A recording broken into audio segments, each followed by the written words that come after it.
Hey, welcome back to the Bible Study Basics series here at Cornerstone Church. My name is CJ Pierce, and I'm kind of the one going through this with you guys. If you watched our episode last time, you saw just a general introduction to a Bible and some of the things that you might find in a Bible and the point of a Bible. Well, this week, in this episode, we're going to be looking at some tools that you might want in your toolbox as you go about studying the Bible. These are things that are going to help you understand what you're reading and expound on what you're reading and go a little bit deeper. You see, devotional reading is kind of like raking leaves across the top of a yard. You're just scraping the surface. But when we're doing a Bible study, it's like we're mining for gold deep down into the earth. And so we're going to need the right tools to accomplish something like that. So like I said in the last episode, we want to keep these short and sweet. And so I'm not going to waste your time. Let's get into this stuff.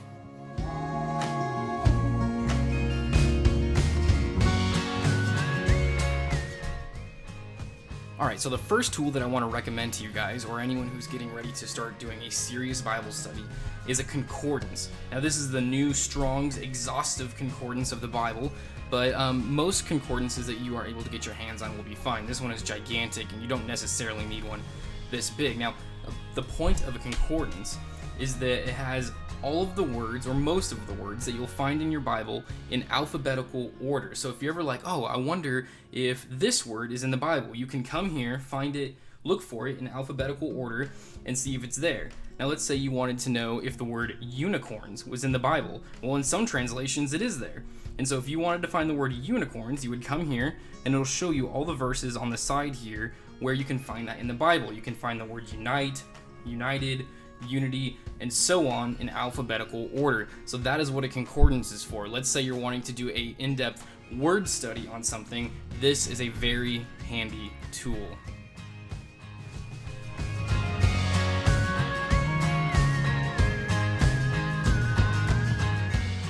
Now, the second tool that I really recommend you get your hands on is a Bible dictionary, and I really like this one. This is Nelson's Compact series, the Compact Bible Dictionary, and basically it's exactly what it says it is. It's a biblical dictionary. So if you come across a word and you want to know more about that, or a phrase in the Bible and you want to know more about that, you can find it in alphabetical order. Off to the side here, you find the letters, and then you find the phrase that you're interested in. Let's say you want to learn more about human sacrifice or hospitality or humility. You can come here and you will find short explanations of these different words and phrases, which is extremely helpful.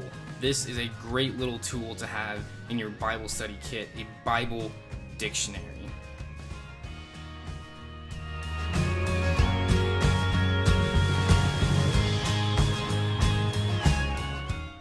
Alright, now a third tool that I would recommend is a good commentary for the particular book of the Bible that you are going through. Now, this is a series that I really enjoy in my own preparation, and I recommend it for people who are just getting started in more serious Bible study. This is the Christ-Centered Exposition Commentary series, and the point of it is that it helps you see Jesus in every book of the Bible. And like we said in the last episode, the point of the Bible is Jesus. The point of the Bible is God and His glory. And so this is a great set, and you can buy individual volumes. So let's say that you wanted to do a more in-depth study on the book of Matthew, like we're doing on Sunday mornings at Cornerstone right now. This is a great little guide that takes you through the whole book of Matthew. And so it'll discuss theological topics, practical applications, and things like that. It's not too academic, but it does do more than scratch the surface of the text that you're covering. So a good commentary is very helpful when studying the Bible. This is literally just someone's comments on that particular book or verse as you're going through, and they help to give you better context for what you're reading.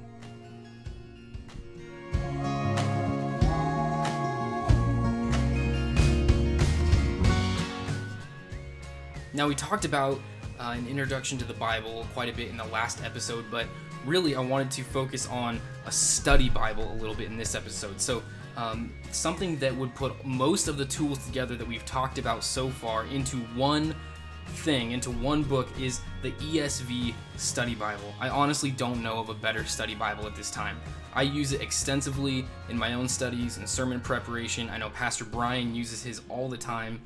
And we recommend it for quite a few reasons. This has a built-in concordance into the back of it. It has a built-in atlas, so you have all of your maps in one volume here. It has lectures on different biblical topics. It has different explanations at the back of it. It also has articles explaining different doctrines that Christians hold to. So if you were looking for one tool, let's say you could only spend money on one tool right now to get started in Bible study, I would recommend the ESV Study Bible. I think that this hardback kind of cardboard cover edition is only like 25 or 30 bucks or something like that on Amazon. If you are interested in this, I can help you get a hold of one. I can show you where links are. We can get one into your hands. Don't let finances ever be something that stops you from studying the Bible. All right, so there you have it. Those are the basic tools that I would recommend that you have if you're talking about doing some serious Bible study. A good concordance, a good biblical dictionary, and a good study Bible like the ESV that combines some of those tools down into one kit for you. Now, this is by no means an exhaustive list of tools that would be helpful in Bible study, but these are what I think you really could use getting started. Now, like I said earlier in the video, if you need help getting any of these tools like we've talked about, I can get you links to them. I can get them for you. Let me know. I'll make sure that my email is part of this video. Email me, say, hey, I'm interested in this Bible study stuff and I want some help getting these tools and making sure I get the right thing. So let me know and I'd be happy to help you with that.